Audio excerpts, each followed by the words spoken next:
This is Michael News Channel, bringing you the information that matters.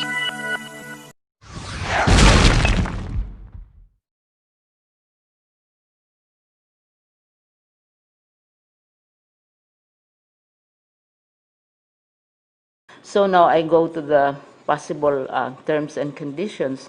What would be the advantage of limited face-to-face?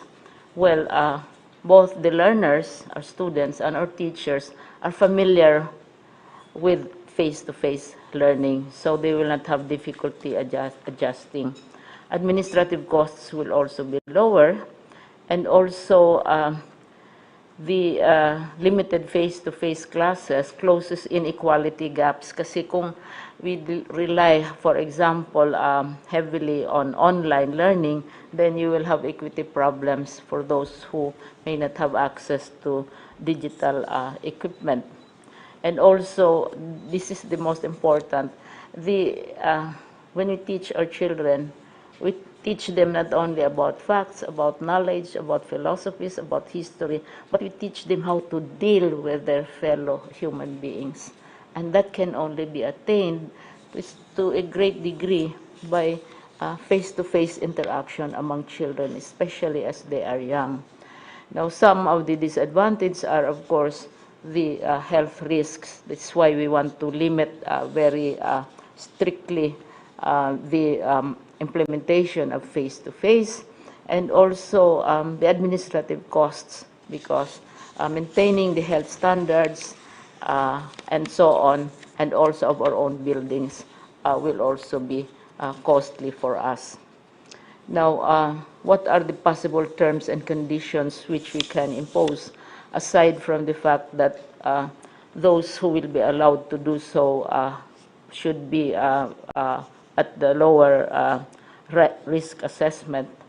So we say that the first condition is that it can only be allowed in low-risk areas, or those at least under modified general community quarantine in the transition phase. But it has to be on a case-to-case basis, as advised by Secretary Galvez. The next is, we were thinking that up to January 2021, during the third quarter, we can start allowing. Between August and at present, we will be assessing the schools. Secretary Galvez advises us to make physical inspections of the facilities of the schools. So we can do it up to January, but as I said, Lasal already is into it since June, and then the little island of Siquijor has been quietly having its own version also since June as well. Now, what are other terms? We are saying, for example, Mr. President, that we should be coordinating not only within DEPed, but the LGUs concerned, because they are the ones asking for it mainly, and the local health authorities. And then the fourth condition that we would like to impose is we have to have stringent health standards, especially at this time.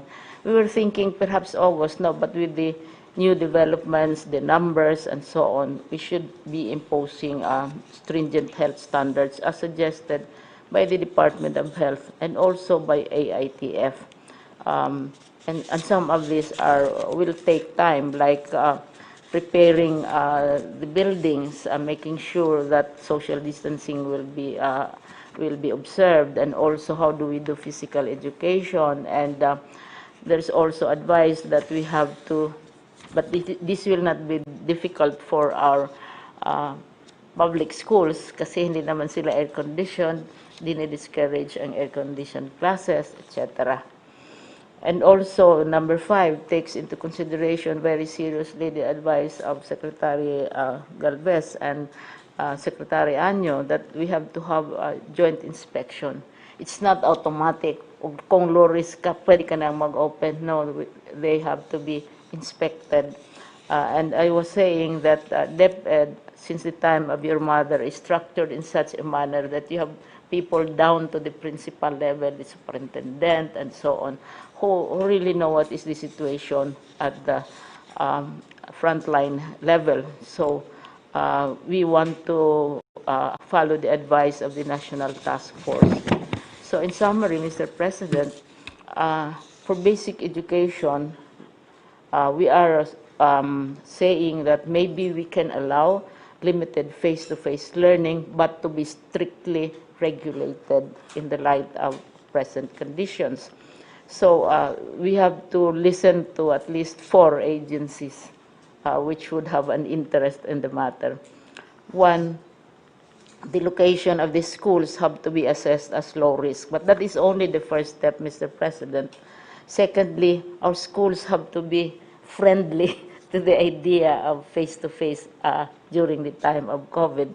Like, we cannot allow schools with very small classrooms. Kung small ang classrooms, we have to adjust the number of students in a class, maybe 10 per batch and so on. And then they have to be in good state of repair. They are safe kasi dumaanan ng mga bagyo, may lindol, may putok ng bulkan, and we have to make sure na even if they are safe from COVID, they might not be safe also from weak or weakened buildings of ours. So, kailangan din standard and physical condition ng aming schools.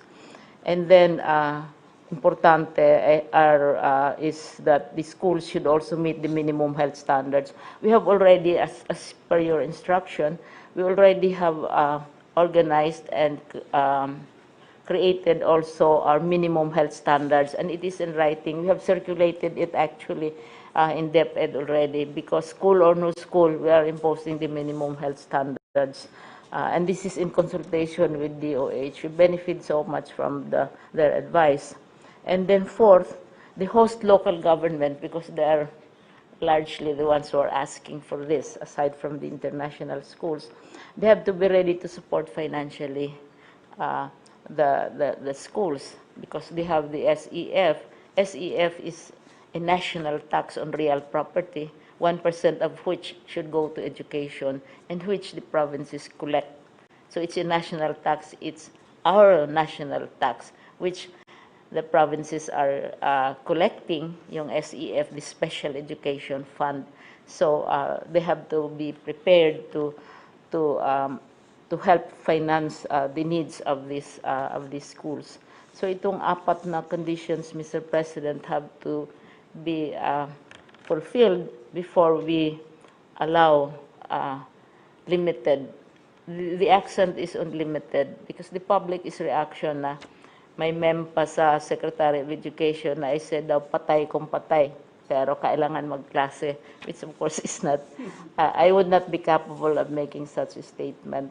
It is widely circulated, and so this is very important to us to continue the learning process, but at the same time assure the safety of our students. So, ayon, Mr. President. And then we have a written text also about this presentation. So, ayon, for your consideration. Limited lang talaga, sir. Like, those who are asking are like Siquijor or like the Nagat Islands, Siargao. They're the ones who probably halos 0 level, and then local governments who are now declared as low risk. Yun sila ang I'm with you on this. Thank you. Let's try to make ourselves productive, even how constricted the times are. Okay ako sa ano. Thank you. Thank you, Mr. President. Any other report that yung General Galvez, you want to say something? Ang ano nito is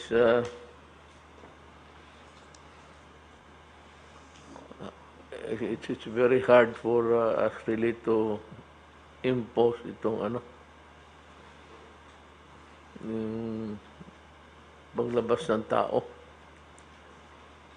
and even in the wearing of the mask. I hate to, personally, I hate to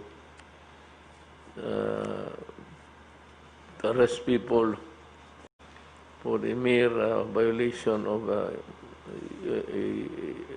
rule which he says that they have to.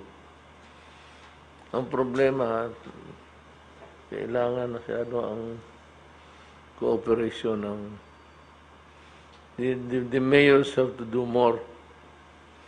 They have to do more. They have to take care. I think, I'm addressing myself to Secretary Anyo. I think that if there are so many violations in a particular place, and well, of course, the police is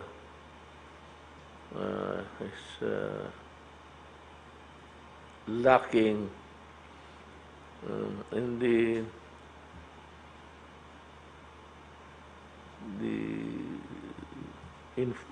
enforcement of